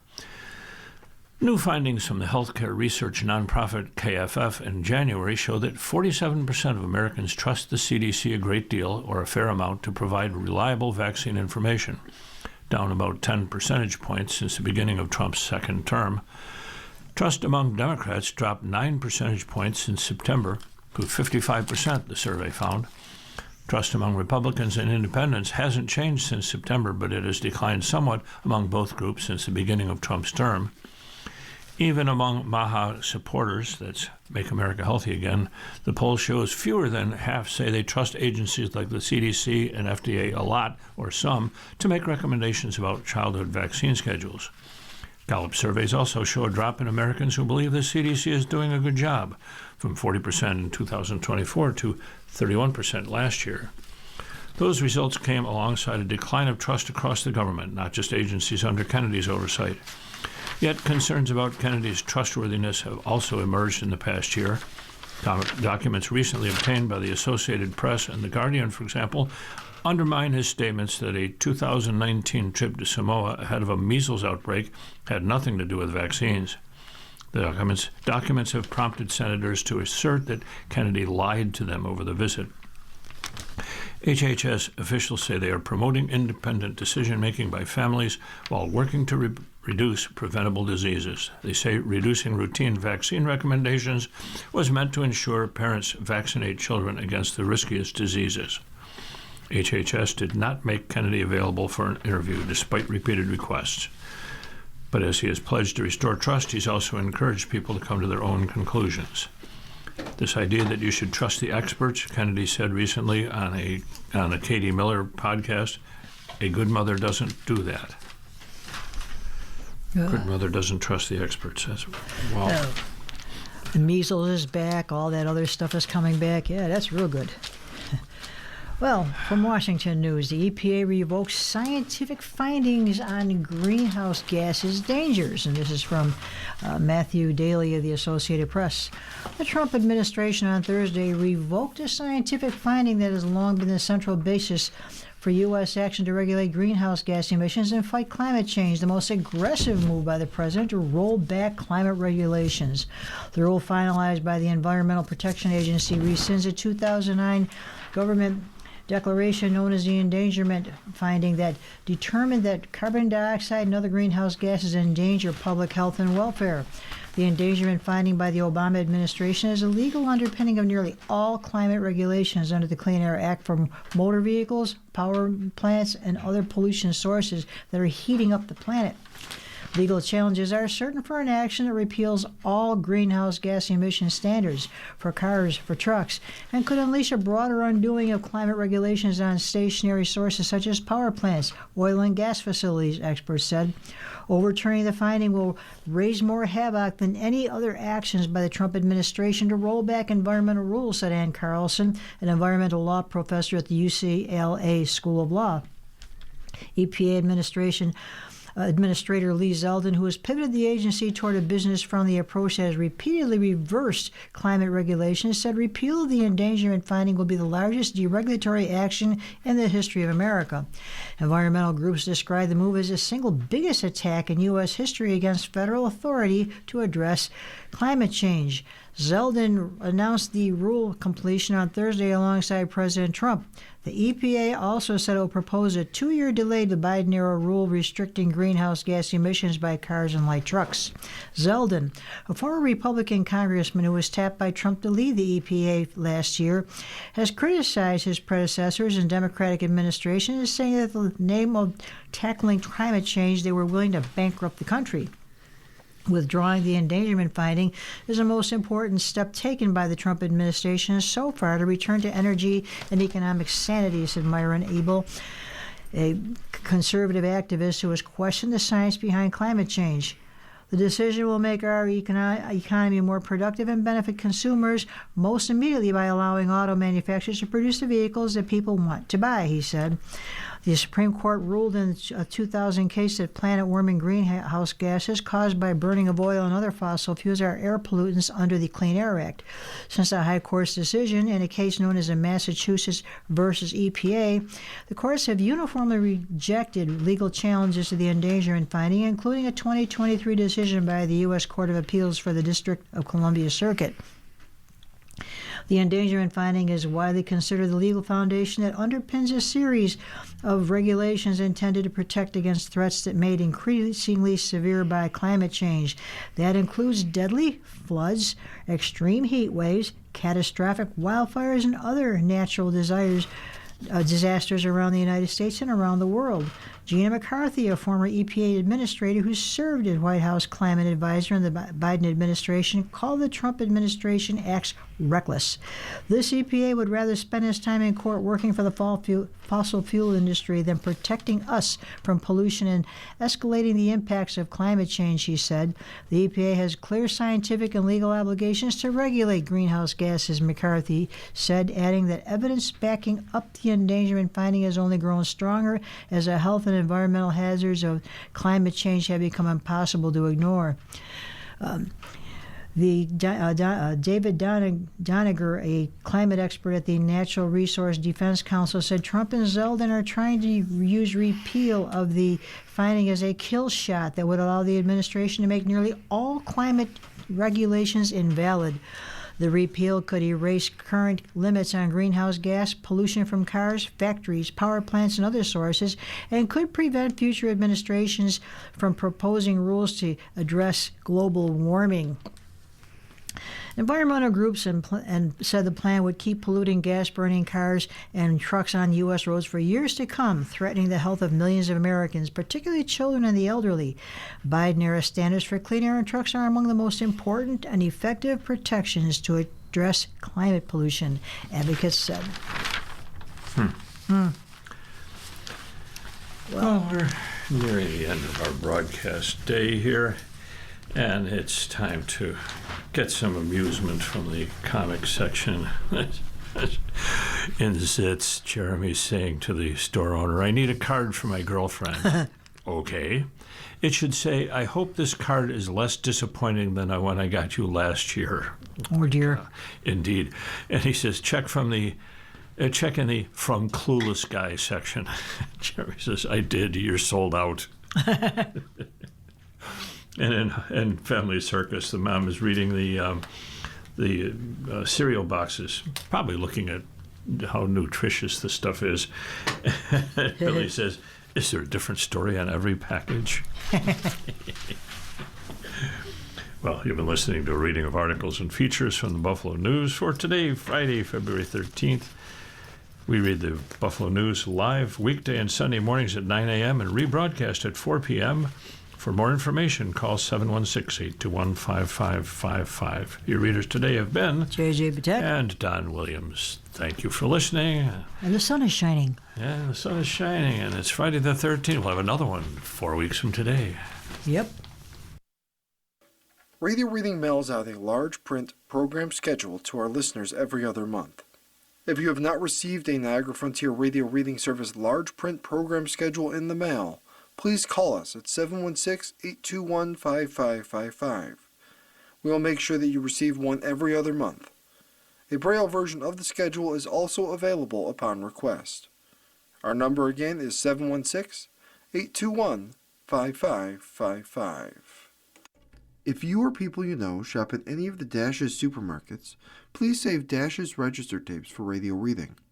Our agency receives $2 for every $100 in Dash's register tapes. Radio Reading has raised thousands of dollars so far. Anyone can drop off their Dash's tapes to the Niagara Frontier Radio Reading Service at 1199 Harlem Road, Cheektowaga, between William and Clinton Streets. Or Dash's tapes can be mailed to the Niagara Frontier Radio Reading Service at 1199 Harlem Road, Cheektowaga, New York, 14227. Any questions on Dash's tapes for radio reading? Call us at 716-821-5555, and thanks for caring.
following program is intended for listeners who are blind, have low vision,